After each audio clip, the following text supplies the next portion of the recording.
गालिबन Tayyab Bloch से हमारा राब्ता मुनक़ता हो गया है और इस वक्त जो इंतज़ार किया जा रहा है वो इलेक्शन कमीशन ऑफ पाकिस्तान की लाहौर हाई कोर्ट के फैसले के ख़िलाफ़ जो अपील है उसका इंतज़ार किया जा रहा है। इलेक्शन कमीशन ऑफ पाकिस्तान की जानिब से अपील दायर की जाएगी सुप्रीम कोर्ट ऑफ पाकिस्तान में, जिसके बाद सुप्रीम कोर्ट ऑफ पाकिस्तान की जानिब से मुमकिन तौर पर बेंच तश्कील दिया जाएगा और उसके बाद ये मामला ज़ेर समात आएगा। तैयब कंटिन्यू कीजिए।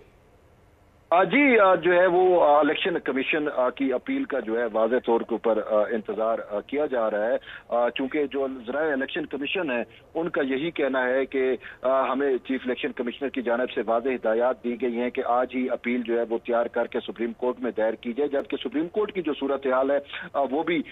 सुप्रीम कोर्ट की सूरत हाल यही बता रही है कि आज ही इस पर जो है वो समाअत की जाएगी, क्योंकि अदालती अमला जो है वो सुप्रीम कोर्ट में पहुंच चुका है। कोर्ट रूम नंबर 1 जहां पर इस मुकदमे की समाअत होनी है उसके दरवाजे भी जो है वो खोल दिए गए हैं। तो अब इलेक्शन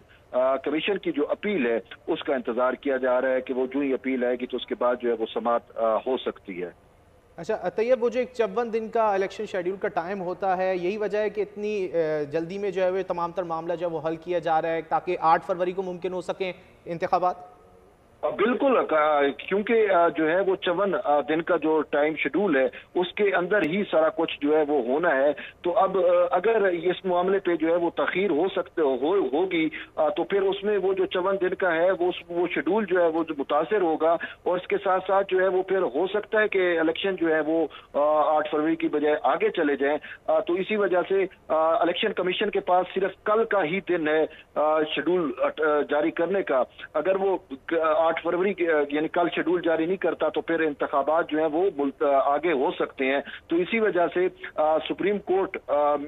में जो है वो चीफ इलेक्शन कमिश्नर आए, उन्होंने लाहौर हाई कोर्ट के उस फैसले के बाद पैदा होने वाली सूरत हाल से जो है वो चीफ जस्टिस को आगाह किया, जिसके बाद चीफ जस्टिस ने उनको वाज़ेह तौर के ऊपर हिदायत भी की है और अब उनकी हिदायत की रोशनी में जो है वो इलेक्शन कमीशन के हुकाम जो है वो अपील तैयार कर रहे हैं, जबकि सुप्रीम कोर्ट के जराये का यही कहना है कि आज ही इस पर अपील जो है आज ही जो है इस पर समाअत होगी और इस हवाले से जो बेंच की तश्कील होती है उस हवाले से चीफ जस्टिस जो है वो 2 सीनियर 3 जज यानी कि जस्टिस सरदार तारिक मसूद और जस्टिस जाजुल हसन से मुशावरत भी जो है वो कर चुके हैं। तो अब जो देर हो रही है, तखीर हो रही है, वो इलेक्शन कमीशन की जानिब से हो रही है कि इलेक्शन कमीशन जो है वो उसकी अभी तक शायद अपील तैयार नहीं हो सकी, लेकिन जो ही वो अपील तैयार होगी वो फौरी तौर पर सुप्रीम कोर्ट से रजू करेंगे और अपील दायर होने के बाद जो है उस पर फौरी तौर पर नंबर लगाकर जो है वो उस पर सुप्रीम कोर्ट का जो बेंच है वो उस पर समाअत शुरू कर देगा। अच्छा तैयब, इस वक्त इत्तलात क्या है, कौन कौन मौजूद है इस वक्त सुप्रीम कोर्ट में? Chief election commissioner Sikandar Sultan Raja और डिप्टी अटॉर्नी जनरल और अटॉर्नी जनरल मौजूद हैं इस वक्त?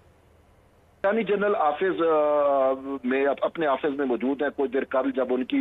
मुलाकात हुई थी चीफ जस्टिस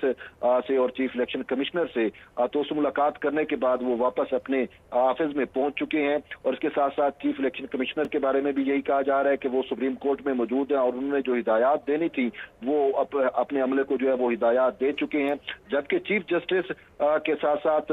जो 2 सीनियर जज हैं, जस्टिस सरदार तारिक मसूद और जस्टिस इजाजुल एहसन, वो भी यहाँ पर मौजूद है। जस्टिस इजाजुल एहसन ने जो है साथ ही रहेगा माहिर कानून जस्टिस रिटायर्ड शाइख उस्मानी साहब ने हमें ज्वाइन कर लिया है। उस्मानी साहब, आप क्या समझते हैं, एक यही तरीक़ाकार था इलेक्शन कमीशन की जानिब से अपील दायर की जाए लाहौर हाई कोर्ट के फैसले के खिलाफ, फिर ही मुमकिन है कि 8